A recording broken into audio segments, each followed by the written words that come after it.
Welcome everybody again. A similar format. I will briefly introduce, then Heidi, and then no doubt Dr. Brink has some comments, and then we'll open it up to questions if we may. If we'll get straight to sort of headlines, I suppose. There have been a number of events over the weekend, including some clinical issues which Dr. Brink will talk about, some changed arrangements at the Princess Elizabeth Hospital, which Heidi will talk about, and also a decision by the Policy and Resources Committee in relation to pay settlements across the public service as well, as we clear the decks in preparing for the next few weeks and months. But I'm going to begin with an open letter which I've drafted to the bailiwick, recognising that actually my role as the chair of the Civil Contingencies Authority in overseeing this emergency is for the entire bailiwick, not just as an elected politician for Guernsey. And I'm sure that the last 10 days have probably been the most extraordinary in all our lives, with the possible exception of those who lived through the occupation. We've all clearly had to adapt to a great speed to the loss of personal rights, which would have been inconceivable only 2 weeks ago, imposing mandatory self-isolation if you arrive from outside the bailiwick, and granting the government the powers to deal with anyone who does not comply. Businesses have been closed, a great personal loss, of course, to many, and sadly, some of those may not reopen. And we're just at the beginning. The whole community is anxious, fearful even, and that's completely understandable. And I absolutely regard it as part of my job to help calm nerves. We all have people we love, whom we are worried about, and sadly, before this pandemic has run its course, we will all know somebody who has been touched by grief. So it's to be expected that some islanders will have been spooked by the apparent rapid increase in the number of positive test results in the last few days. And I want to explain to you what the strategy is, why the number of positives has increased, why those results are actually good news, and where we go from here. Firstly, let me remind you of our strategy to manage COVID-19. We cannot permanently disconnect from the outside world. This is a global pandemic, and there is no prospect of keeping it out of the islands. So the objective is to contain the disease so that we can manage the caseload through our healthcare system. And this is sometimes referred to as flattening the curve, which really means spreading the course of the disease out and lowering the number of people who have it at any given time. This strategy requires an ability to process a large number of tests quickly. And for this reason, weeks ago, we ordered the equipment that enables us to test on island. We are very nearly in a position to start that local testing, but not quite yet, as we wait for the final piece of kit to arrive, we hope very soon, from Australia. In the meantime, we are reliant on the UK's testing resources, which are self-evidently under considerable pressure at the moment. This gap, before we have our own facility, is a vulnerability, which we are managing by greater controls than the number of positive cases justifies. In other words, we are being very prudent and conservative. Secondly, the number of positives has rapidly increased for one reason only.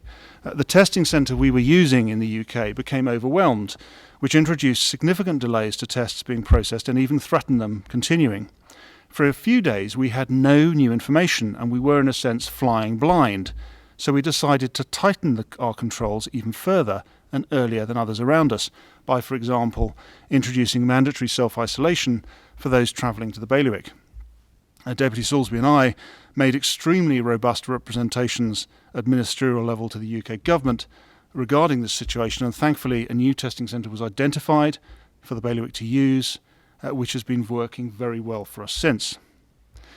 Thirdly, we all need to learn to interpret the positives.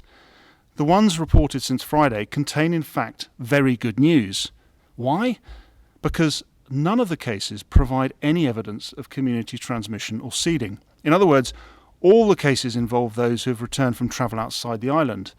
Also, the positives prove that the system works because of the earlier decisions to extend testing to detect those at higher risk of acquiring the infection. These cases were identified following a local analysis conducted by Dr. Brink and her team of the global situation on the 15th of March, which resulted in a broadening of our requirements for returning travellers to self-isolate on the 16th of March. The 19 new cases were identified as a result of that enhanced self-isolation requirement introduced locally to detect imported cases. Contact tracing of the 19 cases was initiated over the weekend, and the next 7 days will be crucial as we try and ascertain if there's been any onward transmission. Results from patients with respiratory symptoms who are inpatients at the PH, who are all tested irrespective of their travel history, are all negative to date.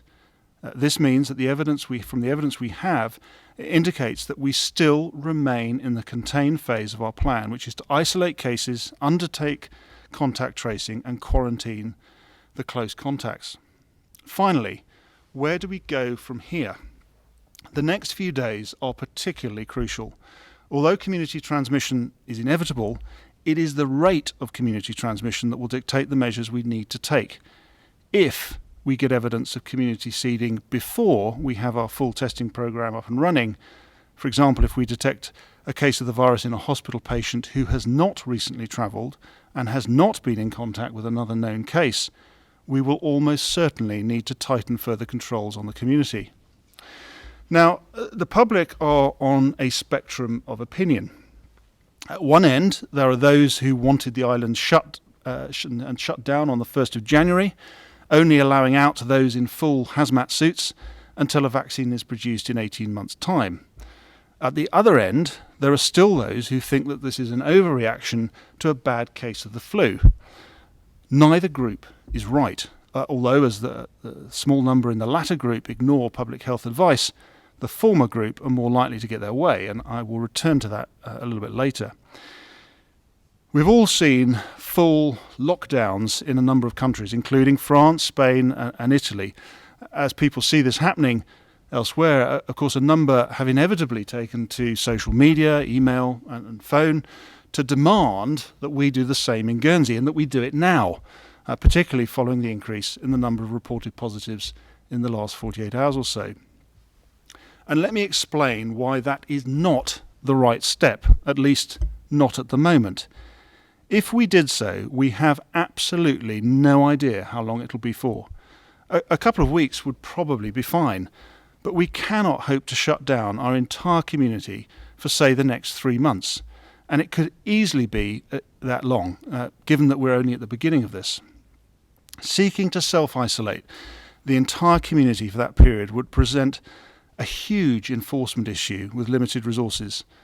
Unlike other jurisdictions, we don't have any troops to deploy on the streets to keep people in their homes under curfew. It will also present a real challenge to the mental health and welfare of the entire community. We have already understandably seen an increase in mental health issues in the last few weeks. I dread our first COVID-19 related death, which I know will happen. But right now, I fear that the risk is far greater that will actually come from somebody taking their own life. Perversely, social distancing risks substantial social isolation and all that follows in terms of increased alcohol and drug dependency, depression and anxiety, resulting in more suicide, self-harming, domestic violence and divorce. Social isolation will damage us all and potentially create a longer-term social problem to add to our more immediate public health and economic problems. In other words, the population would literally go stir crazy. And the longer we're in lockdown, the more permanent damage will be done to our economic base, creating further mental health and social problems, as well as making our recovery in due course that much harder and slower. Let me be very clear. We may still need to lock down, and we might need to do it soon. But we are not going to do it just because today's popular opinion says we should. Now really is the time to listen to our own on-island experts who have done such a good job so far, and not take the easy option of pandering to a few armchair opinions. Neither will we do so just because other countries deem it necessary for managing their stage of the disease. We will do it, and we will have no hesitation in doing it very quickly if and when the evidence of infection in our local community shows that it is the right thing to do. There are some of you who think that none of the restrictions apply to you, the group who think that it's just a bad case of the flu. You are ignoring advice in relation to social distancing. We've witnessed some of that poor and selfish behaviour at the weekend. Consequently, the majority can be reassured that we are actively reviewing what further steps we need to take to ensure you do comply in the wider interests of the community, and further steps may be announced later this week. We know that economic well-being is integral to health and community well-being. The bailiwick, like everywhere else, is facing an economic shock. We're going to do all we can to support our bailiwick's employers, their employees and their families. A first set of support measures was announced last week. Further measures will follow. It's not going to be easy for many of our businesses, but we will not forget that we are all in this together, and now is the time to support each other. In the meantime, I have this advice for you. Until it changes again, our new normal life goes on. All economic and social life does not need to stop. If you can, get out, enjoy the spring, and get some air. It is okay to smile, laugh, and play. Be kind to yourself as much as to others. I know you will, but support each other. Ignore rumours, ignore the Facebook and Twitter experts, ignore what is happening outside the bailiwick. Trust gov.gg as your source of facts. Trust our experts in public health, and trust us. We've got this. Don't panic, keep calm, stay strong, wash your hands, and observe good social distancing. As we prepare to head into this dark, scary tunnel, it may be hard to believe right now, but I promise you that we will get through this together. We are one step ahead, and we intend to stay one step ahead. Many more people than you will ever know are working every waking hour to do everything we can to protect you and your family. I promise you that we will not compromise and risk that objective, not least because we have skin in the game. We want to protect our own families too. We will continue to act quickly. I promise you that we will keep you informed of what we are doing and why. I will level with you and I will tell it to you straight, good news or bad. I promise those of you in Alderney and Sark that you can be reassured that you are every much a part of our planning as Guernsey. In return, I ask that you make just one promise, that you will seek out, understand, and then diligently follow local public health advice. Thank you very much. That's from me, and then I'll pass over to Heidi. Thanks, Gavin. I think it's important I reiterate some of the points that Gavin's made, particularly around the cases, and then I'll talk about what we're doing at the hospital and elsewhere. At our last press conference on Friday, we advised that we had an additional positive case, and since then the number of positives have risen to 20. And I can understand why people may feel anxious about this, and very many people have been. A tenfold increase in just 2 days. But really this needs to be looked at in context. Firstly, the good news is we're picking up cases because of the advice provided by the Director of Public Health. It is because of her advice that we moved high-risk areas into Group A early on, and then the rest of the world this time last week. Had we not done so, we would not have been able to pick those cases up, and we would have had considerable community seeding a fortnight ago. This approach has been more cautious than any of our nearest neighbours, and to date, unlike our nearest neighbours, there is no evidence of community seeding taking place. We also need to understand that the increase isn't due to lots of individual cases, but clusters. So we have 10 cases linked to 4 clusters, and these have been picked up by public health, and contact tracing has been undertaken from the moment they were identified on Friday throughout the weekend. And on that, we have increased man and woman power to enable tracing to be expedited as quickly as possible. So amazing work being done by our public health team. But it'd be wrong to make out it's fine, it'll all go away. We know that at some point we will have community seeding. We're not unique in this world to think we'll be able to escape the spread of the virus. The strategy isn't about keeping it out, but slowing the spread, protecting the vulnerable, and so flattening the curve of cases and minimising its impact. And we can minimise its impact by working together, listening and supporting the public health messages. Those messages will make the difference between life and death. And we all as a community need to support each other to abide by those messages. If we don't, based on all we've seen coming out of China, Italy and Spain in particular, our health service will be completely overrun and people will die unnecessarily. But at the same time, a lot of work has been done in the last week by Health and Social Care to increase our preparedness. Amongst those measures are the suspension of non-urgent outpatient appointments at the PEH campus and MSG from today. All those impacted will be advised, and if telephone appointments can be arranged, they will be.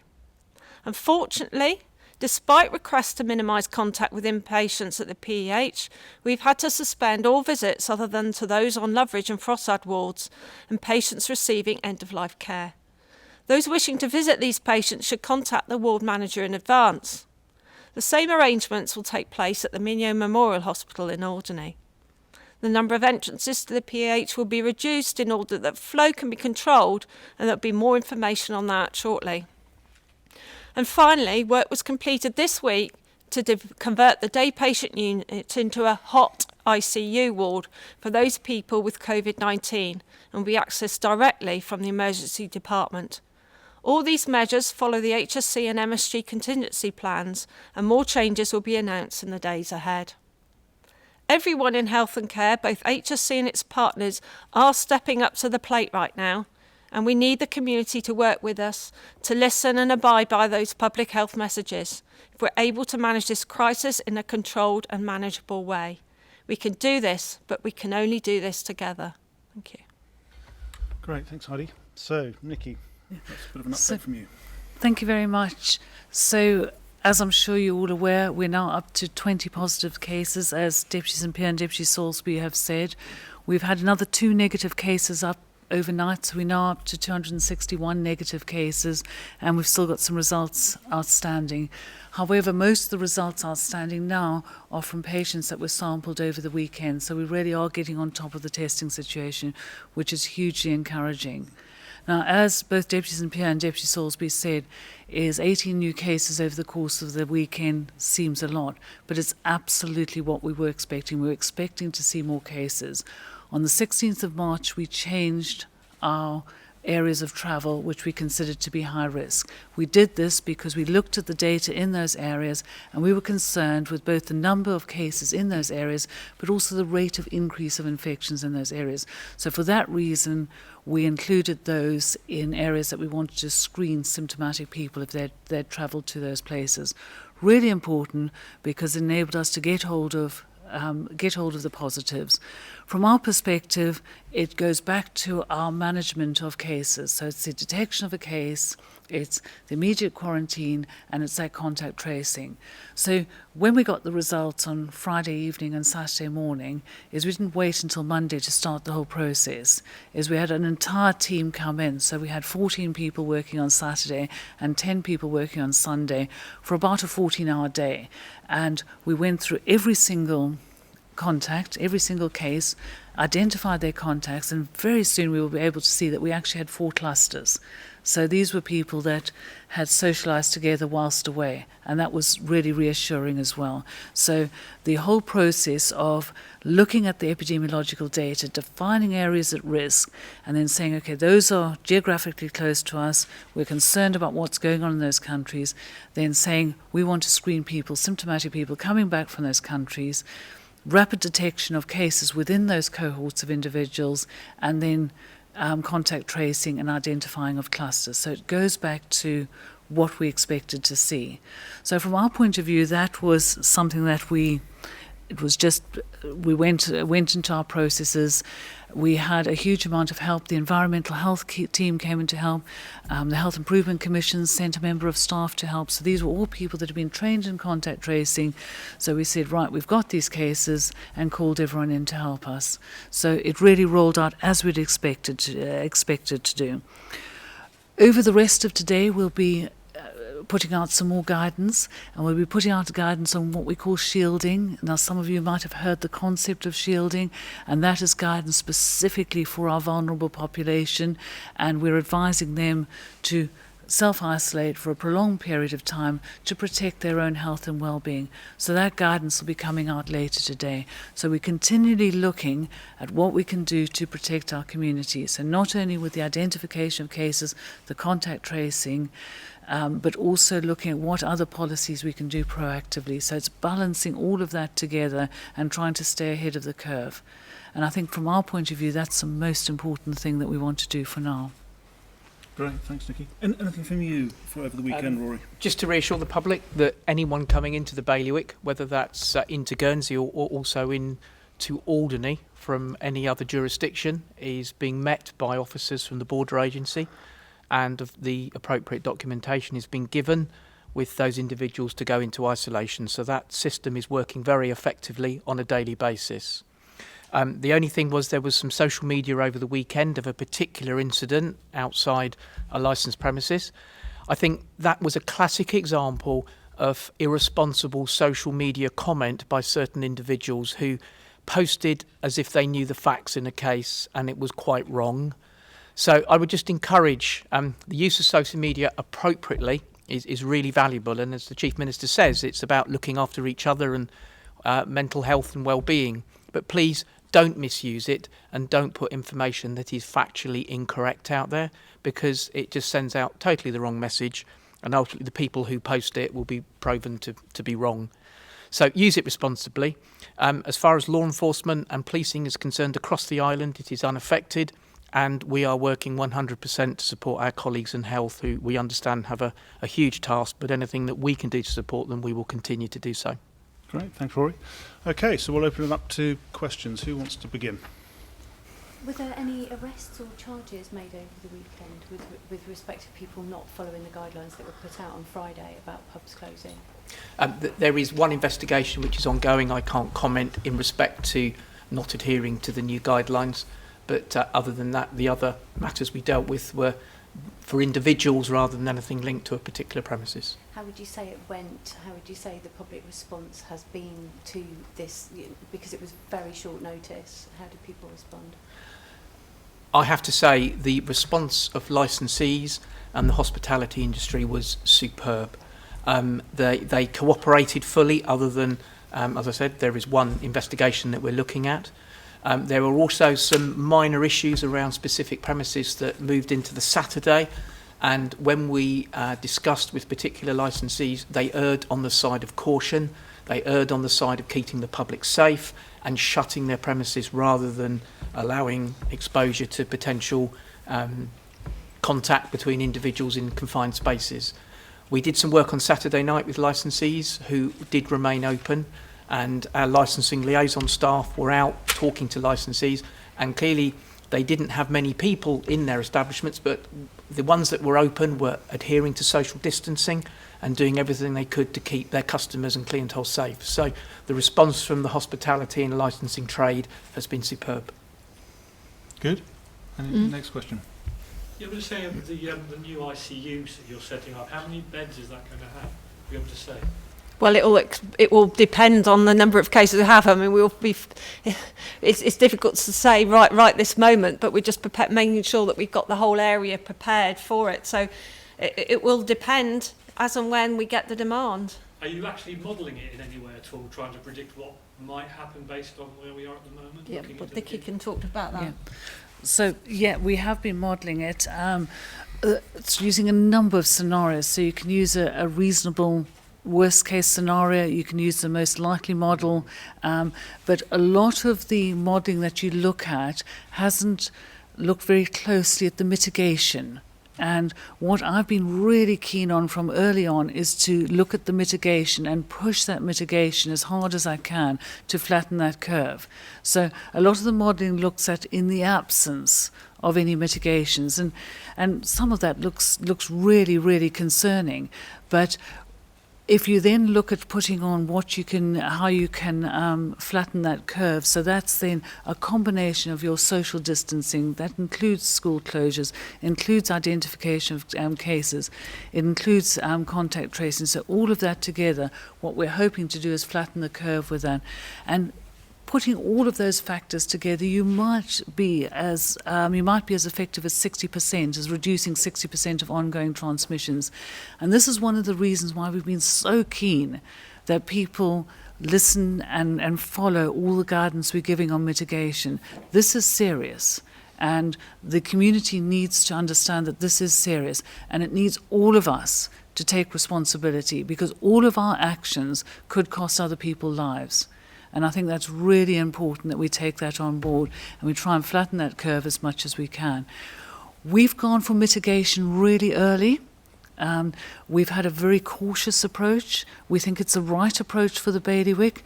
My concern has always been the fact that we have one hospital, and what you do see in other jurisdictions like in the UK in the course of a pandemic is all areas often don't get accepted at the same time, often don't get affected at the same time. So it's a random distribution. So you get various areas affected. But what you then do have is a second hospital that can help you sometimes.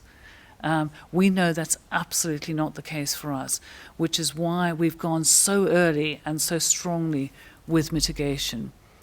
And I think from our perspective, what we've also been grateful is how fantastic people have been in supporting these processes early on, because we are doing a lot of the things in containment that other countries are doing in the delay phase.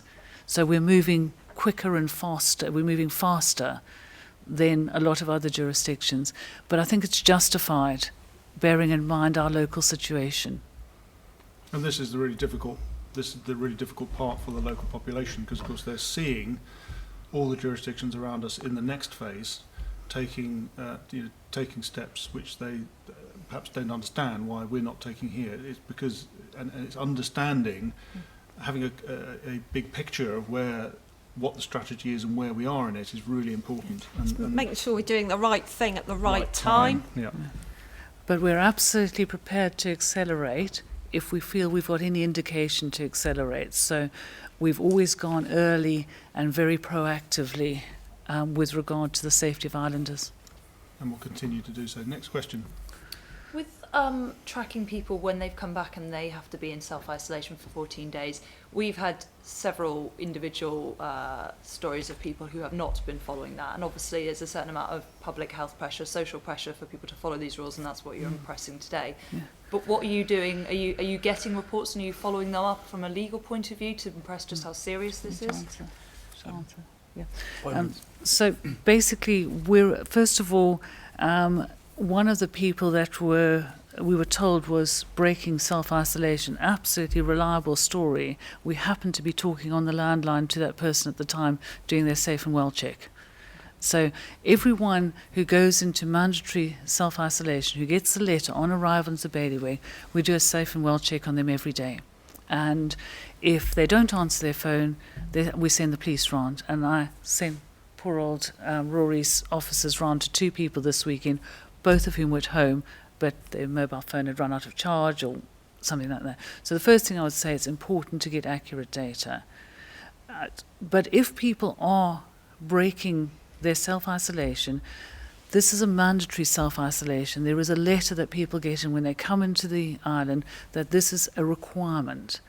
And if they break that self-isolation, they're breaking the law. And what we'd do in the first place is check the facts and make sure it is the case. We had another picture of someone who posted a picture of herself and her mother on Mother's Day, and it was actually from the previous year. And everyone went mad saying she's broken her self-isolation. And she was actually missing her mother so much and was remembering the previous year. So I'm asking people to check their facts. Yeah. But if people are breaking self-isolation, they are putting the health of the island and the well-being of the island at risk. And that needs to be taken very seriously, because that is simply not acceptable for people to make individual decisions that puts the welfare of the greater good. And, you know, you're talking about putting the welfare of vulnerable people, and we wouldn't hesitate to get help from the police under those circumstances. Nikki, I just wondered if you could just speak for a moment, because I know it is causing some questions to arise around those in the household of the individual that's been self-isolated and what is expected of them, because again I think that's one of the issues of anxiety for some. So yes. Perhaps you could explain how that household is expected to behave. So what we'd do is we'd look at that household as a whole. So if it is two adults living in the household and they can separate out and have independent functioning, that's absolutely fine. But for example, if it's a child, we'd hardly expect a young child to self-isolate by themselves. So what we'd then say to the parents is, can one parent look after the child and the other parent carry on with their work? So we'll look at the individual circumstance. So every time we do a contact tracing and we put someone to self-isolation, they have an hour interview. So we speak to them. We then send them a pack on exactly what self-isolation is. So they get all of that together, and that gives them very specific advice. What we've tried to do is not just give people leaflets and say, there you go, goodbye. We've tried to look at individual circumstances. So people will say to me, well, I've got a 75-year-old mother that I'm worried about, and we'll say, well, this is what we recommend you do. But the basic principle is self-isolation is separating yourself off from the rest of the family. Now, say, for example, there's only one bathroom. We will say to them, okay, well, use the bathroom last and deep clean it after you use it. Don't use the kitchen at the same time, clean it after you use it. So there are ways in which we can keep people separate. So what we've been saying, if someone's in self-isolation, get the other member of your house to deliver your food, and then you can either put the tray outside and wipe it down, or else take it through the kitchen, put it straight in the dishwasher, turn the dishwasher on, wipe the surface, go back into self-isolation. So we give very specific advice as to what people should do, and very tailored to their individual circumstances. Could you also just again speak for a moment about going outside the house? You know, whether it's into the garden or what, what's permissible, what isn't permissible. So self-isolation is self-isolation, in that you don't go for a walk, you don't go for a drive, you stay in the house. If people have a courtyard outside their back door, which they want to go and get some fresh air, would absolutely encourage people to get some fresh air and so on. But that's not going for a walk on the cliffs. It's not going for a drive in the car, even by yourself. It is staying in your home. And that's really, really important. And I think as we move on, we're becoming increasingly aware about how hard self-isolation can be. So, for example, we're working with the Youth Commission to produce a set of resources for the under-25s going into self-isolation, of things that people can do. There's some yoga apps that are pretty good, and so there's all sorts of interesting initiatives that are coming out of this. So we're going to try and get together a sort of like pack of information that's again relevant locally for people to use with regard to that. But it is going to be tough. And my final question, perhaps just following up, sorry, I know that the media is supposed to be asking the questions, but I think this is so important that it is important that we get some of these questions out, is in relation to if members of the public do have concerns about their next door neighbour who arrived back from London last night and is therefore in mandatory self-isolation. They believe that they're breaking that. What should they do about it? I'm very concerned that to see some almost, and I'm sure Rory's keeping an eye on this, sort of vigilante-style Facebook groups starting to pop up. What is the responsible way for concerned citizens to address the question of somebody who they genuinely believe is breaking self-isolation? What do they do about it? So I think there are two things they can do. First of all, they can let us know at Public Health Services, and as I say, we have checked on at least 4 this weekend, all of which who actually were in self-isolation. So that's the first port of call. Alternatively, the police can also help you as well. So either or.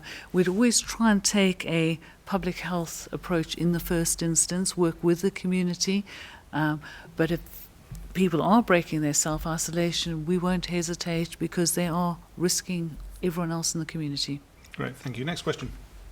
Deputy Soulsby, in the UK we've obviously been hearing about retired nurses and doctors being contacted to see if they would potentially come back and offer their services. Are there any plans for Guernsey to follow suit?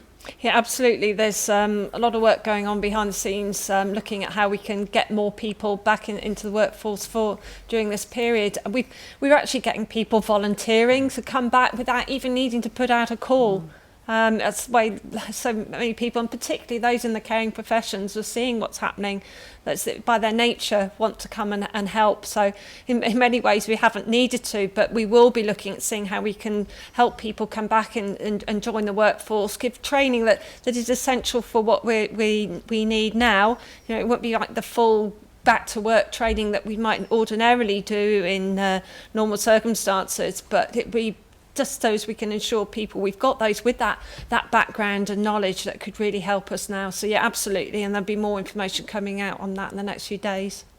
And just in the meantime, if we've got people who want to volunteer, who should they contact? What's the best thing? How do you wish to be? I'm looking at some of our senior officers. So we've got quite a few email addresses and phone numbers around at the moment. I don't want to give out the wrong one. So yeah. I think the best one at the moment is COVID-19 inquiries.com. Okay. We're coordinating with some of the initiatives that the media are putting through around the Guernsey Press, the Island FM. So there's a team member who is looking about how we can work together to ensure that we've got the right volunteers into the right areas of the community. So as this goes out, because I don't know if anybody can hear that from on the stream, it's COVID-19 inquiries at gov.gg. Okay, great. Next question. Are you, in terms of ventilators, are you satisfied that we have sufficient at the moment? And there's another thing. Has any discussion been had about perhaps making them locally? Because I know there are local firms that have said they have the technology and the equipment to actually, if we needed to, perhaps manufacture them. Well, the fact is, if people don't follow public health messages, we could have all the ventilators that we could possibly manage to fit in the PH and it wouldn't be enough. So I think that's the most important point here. We want to be able to use as minimal ventilators as we possibly can. We had 18 ventilators. There are ways we're looking at increasing that. We've got orders for more, but yes, we do understand that we might be able to source them locally. There is a project going on to see what we can do from that point of view. If I can just add to help that, there is a specific team set up through our innovation and ideas, working to how we actually get additional equipment, equipment and ventilators into the island, and we're actually working very closely with friends in the private sector that are helping us actually acquire, and we've actually got some equipment en route as we speak. I believe it's only a number of days away to add to our resilience in regard to equipment such as ventilators. It's also important to realise you can't just have loads of ventilators. You need the people to be able to manage them and know how to use them. So at the same time, yes, that's why we need more volunteers, but also see if we can get more staff into that can man it and actually do it. It's you know, one thing. Nothing can be looked at in isolation here. It's quite a big task to make sure we've got all our ducks in a row, and so we're prepared, which is what a lot of people behind the scenes here are doing right at this moment in time. With also being prepared, are you contacting off-island medical experts to try and come and work here during maybe a future date when we go beyond containment, as you have already been preparing for future dates? Is that something that's being talked about? Well, yeah, we're looking at the future as well. I mean, we're trying to keep it as business as usual, so we're still trying to bring consultants over to do the day-to-day, looking after people who've got other conditions. We will try and bring in more resources as best we can over this period of time, but yes, there have been conversations off-island about bringing more people in. Good. Any more? You mentioned you're waiting on one piece of equipment to come from Australia. What exactly is that you're waiting on? It's called a cyclone life cycler, I think is the phrase. Nikki can tell you all about what it does, and I'm sure it's fascinating, but that is really the last thing, and I understand it's plug and play, so once it's in and everybody's trained up, we can start that testing, and sooner rather than later, we're hoping. It amplifies up the viral nucleic acid and allows you to then detect it. So it's using a molecular technology to detect the virus. The advantage is that we'll be able to do quite large numbers. Quite quickly, and we'll then start real-time managing our situation. So we want to try and manage it in less than a 24-hour delay of each event. So we'll really be able to start managing things very quickly. And it goes back to the World Health Organization, test. It'll give us a much better handle on things. With a view to keeping us in contain, Yeah. if at all possible. Or flattening the curve as much as we can. Flattening the curve, isn't it? But just as a follow-on to that, once the equipment arrives, how long is it going to take before it's up and running? So what we'll have to do is do some staff training, and we'll have to validate the equipment, make sure that we're happy with its functionality. So it's difficult to say exactly how quick that will be, but we're thinking that what we've done to date, for example, is the staff have been doing Skype training. So normally what would happen is that you do face-to-face training. So there's been a lot of preparation with staff doing Skype training. So the other thing that we've looked at is all the extraction technology, because you get the virus as a whole, and to detect the virus as nucleic acid, you have to extract out the nucleic acids. So all those protocols have already been looked at. They've been sent back to Collindale to make sure that they're happy with the protocols. So all of that's been looked at. And so hopefully it won't be a huge delay, but it's difficult to say exactly. I don't want to put everyone under too much pressure. It's difficult to say exactly how quickly we'll get it in, but it will be reasonably quick. Deputy Salisbury, you've spoken today about increasing staff resources where possible. Regarding law enforcement, Mr. Hardy, what capacity does law enforcement have at the current time if there were to be a community lockdown to enforce that? Well, obviously we have a finite resource within the organisation. At the moment, we are in a very good position. We haven't lost many staff due to illness. However, we do have to prepare for having staff off sick in going forward.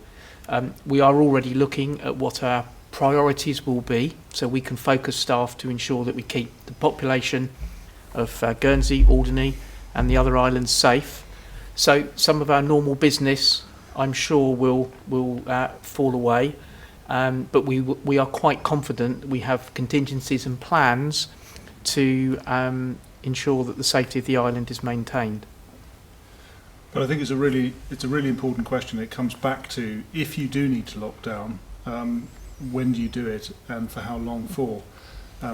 Because for that very reason, that actually if we were to simply, if you like, pander to the popular view that now is the right time to do it because everybody around us is doing it, we could find ourselves in 1 week, 2 week time with the entire population theoretically locked down, wondering why this has happened when there doesn't appear to be any development of this situation locally. And then at that point, if the community decide that they're no longer prepared to be locked down and come out at precisely the time that it would be dangerous to do so in terms of the progression of the disease. So this is why it's so important to make these decisions, as Heidi said, at the right time for our circumstances, based on all the evidence and the information that we have, rather than being influenced by what's going on around us. And one of the considerations is that very question of how long you can reasonably expect people to stay in given events. And clearly they will be if we're in the midst of the crisis, which is clearly going on elsewhere.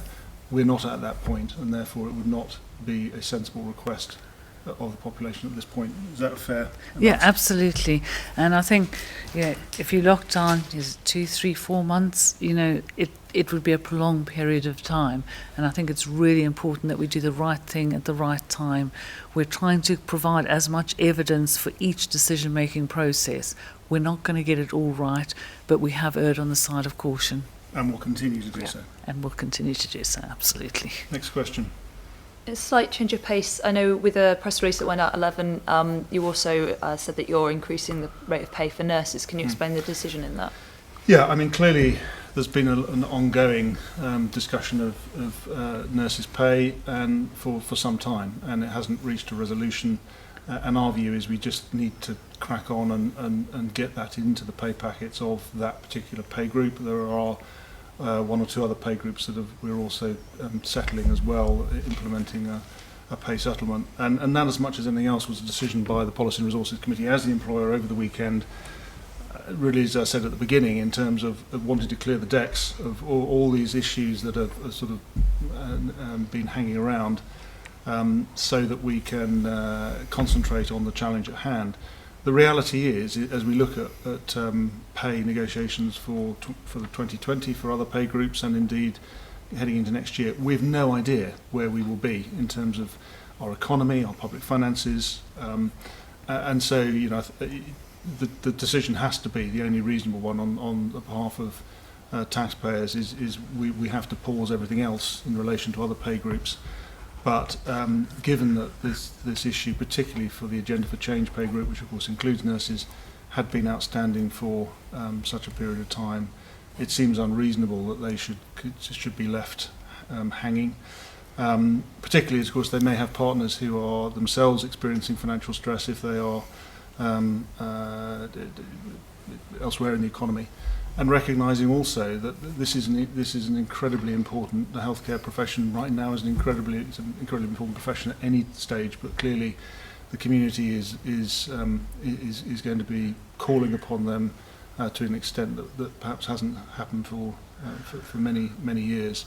And the one less, if we can remove some further worries for them as individuals and their families, it seems a reasonable thing to do. So that really was the logic and basis of P&R's discussion. Any other questions?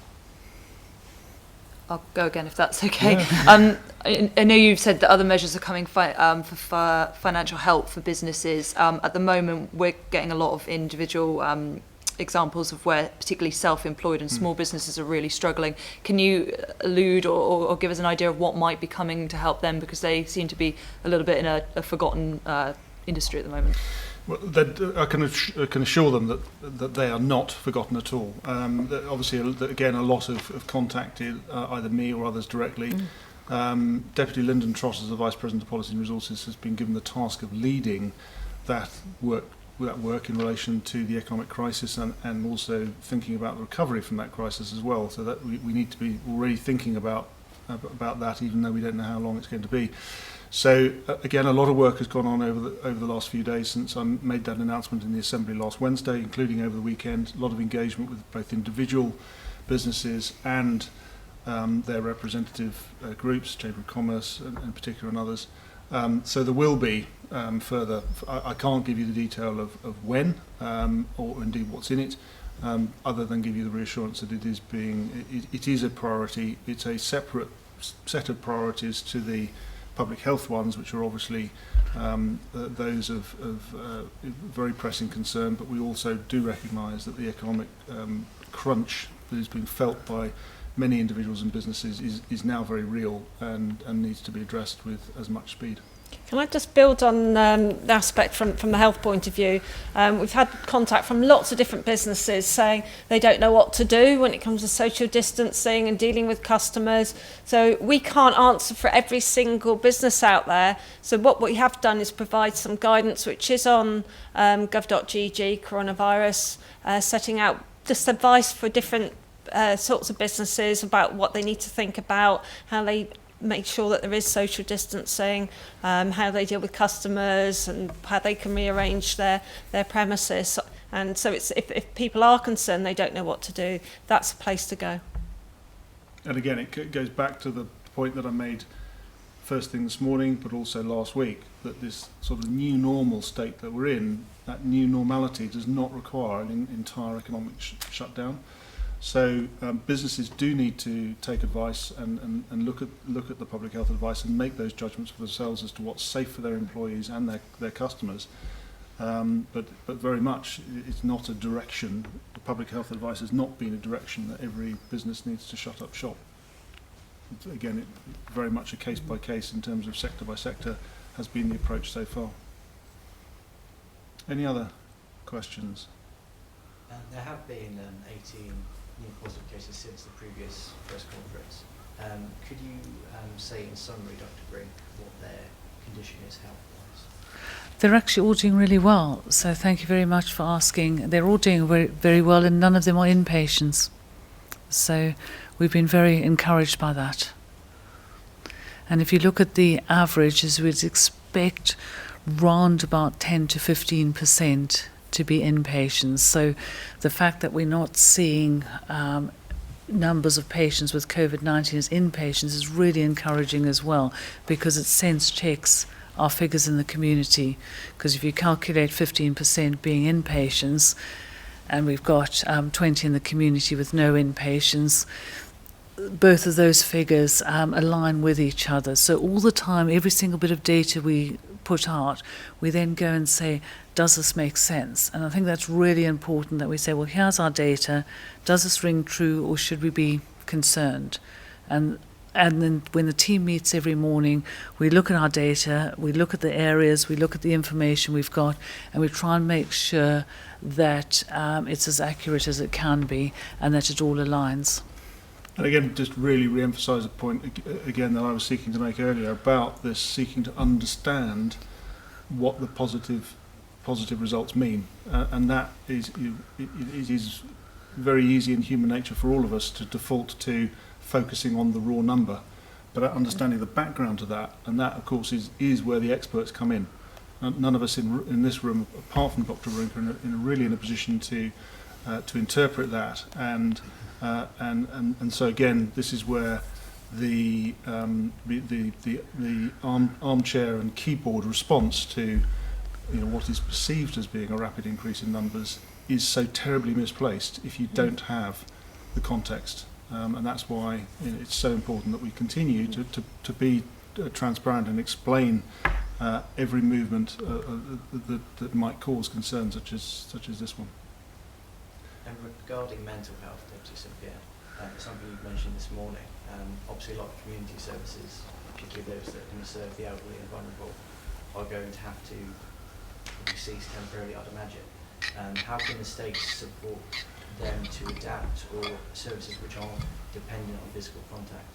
Yeah, again, there's a whole group of work, there's a whole set of work going on around that, thinking about how we can continue to support people in isolation, and again there will be different needs for different groups, and so and again huge offers of help coming forward from the community, both individual and groups, so that is being worked on. Again, I don't know if there's anything further we need to say on that at this stage, or when we expect there to be any further. There's absolutely various initiatives, as you said, Deputy St. Pierre. The other thing is that we'll be starting this week sending out general well-being, health and mental health messages to the wider community through social media and other means as well. Yeah. So some general messaging about being taken care of, what that means, as well as some specific initiatives. I think also, just to add on to that, it's not all about the provision of the states. The states is working with the entire community.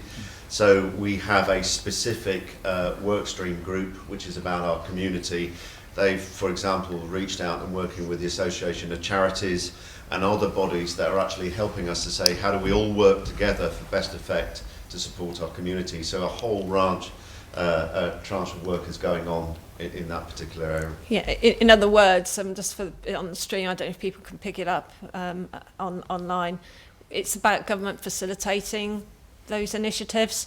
Government can't do it all itself, and we've got people really working, doing 2 or 3 jobs at the moment, particularly in public health, to really do their thing. So it's about facilitating, making the community, again, it's all about the community coming together and supporting us. And just also building on a point which Rory made earlier about the impact and role of social media sometimes being negative, again, in terms of the impact on mental health. Really emphasising what we all know is that it can be a pretty toxic and damaging environment for people, and again another plea for people to be responsible and kind and compassionate in their use of social media, and not to vilify and seek to identify individuals and all of this dreadful behaviour that is the worst of social media.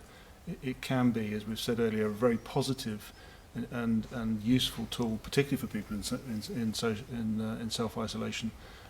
So please, as Rory said, think before you press return and enter on your device. Just turn it round to be a force for good. Yeah. Any other final questions? In your opening statement, you said it is probably an eventuality that we're going to have a coronavirus-related death. I wonder, does your approach change when that eventuality happens, or do you go as you are? Well, again, I think Dr. Brink's probably the best person to speak to that, because to me it will depend very much on when it occurs and how it occurs and what the circumstances are. But Dr. Brink, you might want to just speak on that. The mortality rate is about 2% overall, but obviously higher in certain age groups, so particularly the over 80s have got a higher mortality. We'd expect with our programme to have a good handle of what's going on in the community. So we will and have planned for coronavirus deaths. It is something that we need to face. It's likely that we will see one in our community. I think from our perspective, it's that whole approach. So we work with the doctors, nurses. There's actually a cell that is looking at supporting people through various processes, and I think that's really important. But would it change our overall approach? No.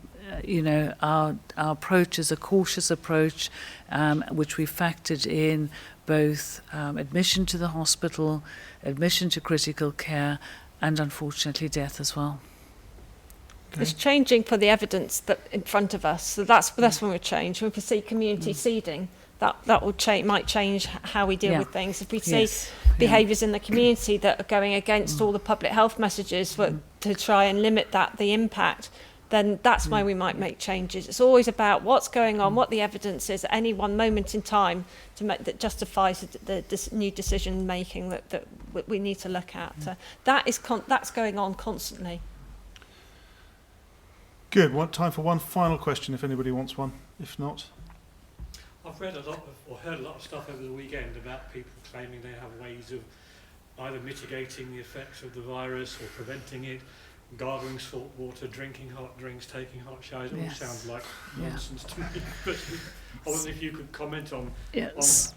So we've looked at, we divide our approach to coronavirus into our pharmaceutical and our non-pharmaceutical interventions. So the non-pharmaceutical is what we've spoken about, which is the social distancing, quarantine, all of that. Then our pharmaceutical interventions. So there are some drugs that have been tried. There's a drug called remdesivir, which is a experimental drug. There's another drug that's been used to treat HIV, which is Kaletra, and we have some stocks of that on Ireland. Things like high-dose vitamin C has also been proposed as being beneficial in COVID-19, and in fact when we're working up our treatment protocols we are going to use high-dose vitamin C. It's unlikely to do any harm, or it won't do any harm, and if it might do some good, the early studies are looking potentially a positive effect. The other things like the gargles, I have seen so many different approaches, and we are teasing them all out into ones that we feel that really deserve a look at, and others that have no scientific base. And I'm probably going to sound boring and you're all going to know what I'm saying, but we've got to go back to the evidence and look at what works and what. And sometimes when you're dealing with an unknown situation, you might say, well, this drug could hypothetically work, and you might use it this is a new virus, it's an evolving situation. So the drug called Kaletra hypothetically could work and was used with some success in China. No good studies on its overall benefit. It was just very anecdotal. It seemed to, this patient improved slightly. That sort of thing. So I think we've got to be very careful with all of the information. Good. All right. Well, thank you very much, and look forward to seeing you again soon. Thank you.